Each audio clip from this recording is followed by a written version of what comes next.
Bonsoir à tout le monde, bienvenue sur la scène en live. Sur cette vidéo, nous allons faire le débrief du match Barça-Slavia Prague. Et oui, c'est le retour de la Ligue des Champions, des grandes soirées européennes, du football européen. On est fan du Barça, on est couleurs, on est catalan, tout ce que tu veux mon gars.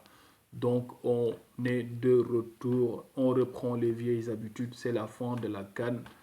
Donc le Barça qui a affronté aujourd'hui Slavia Prague.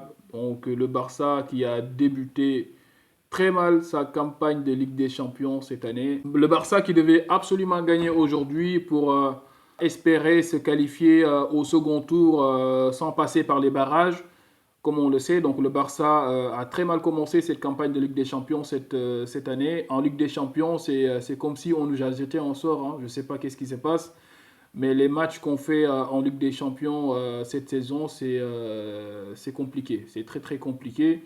En plus, Hansi Flick, à chaque fois, il va essayer de reposer un jour ou deux. Il y a des effectifs qui changent pas mal et tout ça. Mais bon, après, ça c'est normal. Il y a beaucoup de matchs.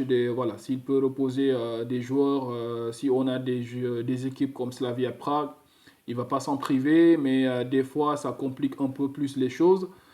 Aujourd'hui, voilà, on espérait avoir un match facile, mais ça a mal commencé parce que voilà, le Barça, comme d'habitude, on a manqué de vigilance en début de match. Du coup, on encaisse un but très très tôt sur coup de pied arrêté. Aujourd'hui, c'était pas l'alignement défensif. Aujourd'hui, c'était les coups de pied arrêtés. À chaque fois, les mecs, ils n'étaient pas au marquage sur le premier poteau. Il n'y avait pas de marquage sur homme.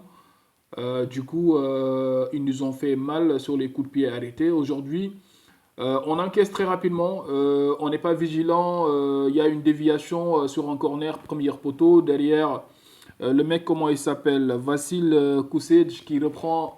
Voilà, il vient juste, il met son corps en opposition. On encaisse un but très tôt dans ce match. On se complique les choses. Mais voilà, donc on a mis du temps. On a mis du temps avant d'entrer dans ce match. On a mis du temps. Les gars, voilà, littéralement, ils n'étaient pas dedans. Je ne sais pas qu'est-ce qu'ils ont pris avant le match, mais bon, 25 bonnes minutes avant d'entrer dans le match. Mais dès qu'on a commencé à mettre le pied sur le ballon, à contrôler le ballon, à faire des jeux de passe, à contrôler le tempo, la vapeur a très rapidement changé parce que Firmin égalise à la 34e minute, donc sur une combinaison Pedri De Jong qui trouve en profondeur Firmin, Firmin qui met une frappe, donc le gardien ne ferme pas très bien le premier poteau, on égalise, on se remet en selle dans ce match, et derrière Firmin nous gratifie juste d'un bijou, le deuxième but. Firmin, d'habitude Firmin ne fait pas de très grands matchs en Ligue des Champions, hein. Firmin, voilà. Aujourd'hui, moi, c'est la première fois que Firmin est homme du match en Ligue des Champions et qu'il marque un doublé. Donc d'habitude, Firmin en championnat, il est bon. En Ligue des Champions, un peu moins. Aujourd'hui, c'est lui l'homme du match, c'est lui le MVP. Il a fait un très bon match. Donc deux très jolis buts de Firmin. C'est top. On espère qu'il va continuer comme ça, qu'il va continuer dans cette lancée. Voilà, donc on revient dans le match, mais Lewandowski, juste avant la mi-temps, à faute de marquer des buts, Lewandowski qui marque contre son camp, qui marque dans nos buts. Problème de marquage aussi. Premier poteau, il était parti pour faire le marquage. Il place mal sa tête et c'est dedans. Donc au lieu de marquer, le mec, il marque. Heureusement pour lui qu'il n'y avait pas Ferran Torres aujourd'hui. Certainement, Annecy l'aurait appelé dès la première mi-temps. Mon gars, Leva, ces temps-ci, ça va pas fort. Mais heureusement qu'il se rattrape derrière. Il se rattrape derrière, sinon il aurait plus cher. Ça, c'est sûr et certain. Il se rattrape bien derrière. À la fin du match, c'est lui qui marque le quatrième but sur une passe de Rashford. Il se rattrape, mais son match n'était pas fameux, hein. Son match n'était pas fameux jusqu'à là. Mais bon, voilà, donc le Barça, on peut dire qu'il a assuré l'essentiel aujourd'hui. Eric Garcia qui a été très bon, Eric Garcia qui a été très bon, qui a été associé à Gérard Martin dans l'axe, donc je l'ai trouvé très bon aujourd'hui dans ce qu'il a fait, voilà, dans sa capacité, ses interventions défensives, c'est propre tout le temps, donc avec l'intensité qu'il faut. Dans ses passes, voilà, il y a une ouverture qu'il a trouvée, Pedri, sur une longue passe. Donc la passe, elle était juste magnifique. Pedri enchaîne avec une frappe, ça ne rentre pas, mais bon, ça c'était une occasion de but. Eric Garcia, très bon comme d'habitude. Il fait le job, le Viking, comme je l'appelle. Il a été très bon aujourd'hui. De Jong aussi, match solide de la part de De Jong, match très très solide de la part de De Jong. Donc une passe décisive de Jong. Il a été bon aujourd'hui dans l'entrejeu. Pedri qui s'est blessé, donc qui s'est blessé en deuxième mi-temps, dès le retour deuxième mi-temps. On espère que la blessure elle n'est pas trop trop grave parce qu'actuellement on est, je dirais, sur la dernière ligne droite Ligue des Champions, championnat, parce que voilà, après la trêve hivernale, après la Coupe d'Afrique et tout ça, donc là c'est go, go, go, go, go, go, go. On n'a plus le temps de perdre des points, on n'a plus le temps. Là, il faudrait qu'on prenne le maximum de points, il faudrait qu'on se qualifie pour les seconds tours de la Ligue des Champions, il faudrait qu'on assure. Parce que là, si on perd des points en championnat, ça ne va pas le faire. Parce que Real actuellement, j'ai peur qu'il se réveille avec Arbeloa là. C'est hier 5 buts à 1 ou 5 buts à 2 contre Monaco, frère. Ça, hein. J'ai peur que Real se réveille derrière et on était à 4 points d'avance. On a fait, je ne sais pas qu'est-ce qu'on a fait en championnat contre Real Sociedad parce qu'on était tellement branchés Cannes, frère. Je n'ai même pas prêté attention, mais on perd des points, on perd 3 points contre la Real Sociedad, frère. Real Sociedad qui nous bat, frère. Je ne sais pas qu'est-ce qui s'est passé. Anti-Flick, qui n'a pas fait jouer Rafinha. Pourquoi tu laisses Rafinha dans le banc? Tout le monde peut se reposer sauf Rafinha. Rafinha, il était blessé il n'y a pas longtemps, frère. Tu le laisses au repos, frère. C'est pas... Je comprends pas, frère.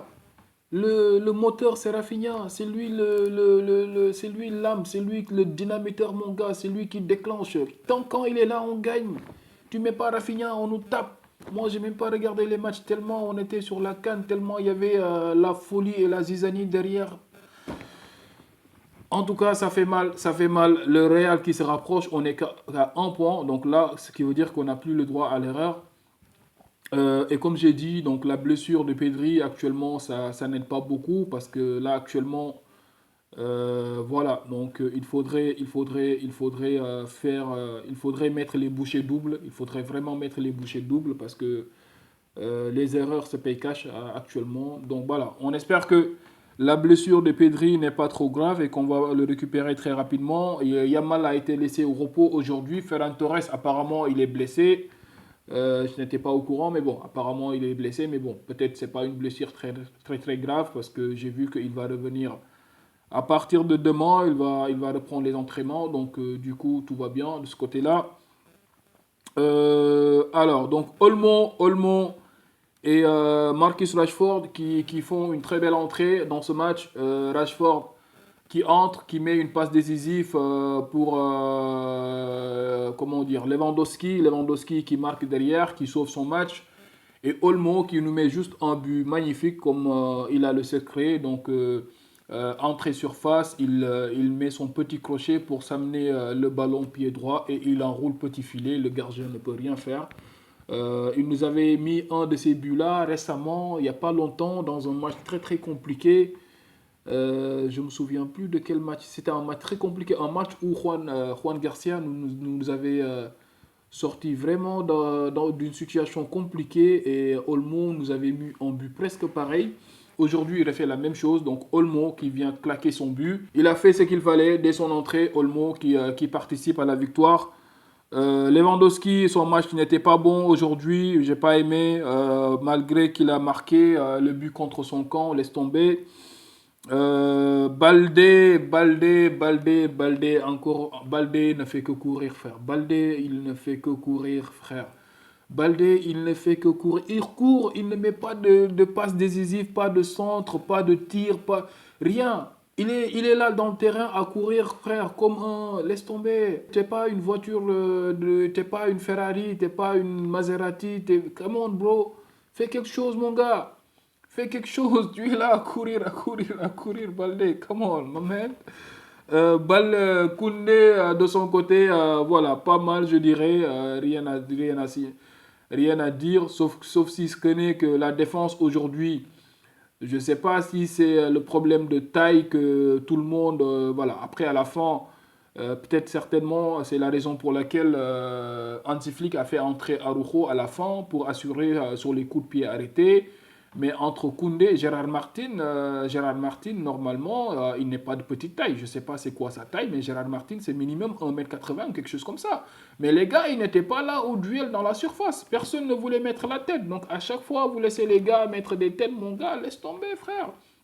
Pratiquement sur tous les centres dans la surface de réparation, c'est Slavia qui mettait. Ils étaient là, donc on ne les sentait pas au duel pour mettre la tête. Bah, ça, c'est pas rassurant. C'est pas rassurant, c'est pas rassurant. Mais bon, on espère que voilà, ils vont se rattraper sur ce coup-là. Essentiellement, c'était ça, le Barça qui assure l'essentiel aujourd'hui, qui gagne. Et voilà, on espère que voilà, on va gagner le dernier match. Je ne sais même plus c'est contre qui. On le gagne, on aura une chance peut-être de nous qualifier pour les seconds tours de la Ligue des Champions sans passer par les barrages. En tout cas, c'est ce qu'on espère. On est sur la dernière ligne droite, donc actuellement, les gars n'ont plus le droit à l'erreur. Comme je l'ai dit, il faudra mettre les bouchées doubles. Voilà, donc l'essentiel a été assuré aujourd'hui. C'est la scène en live, les gars. N'hésitez pas à vous abonner, à liker et à partager les vidéos. Surtout, it's your boy As, and I'm out.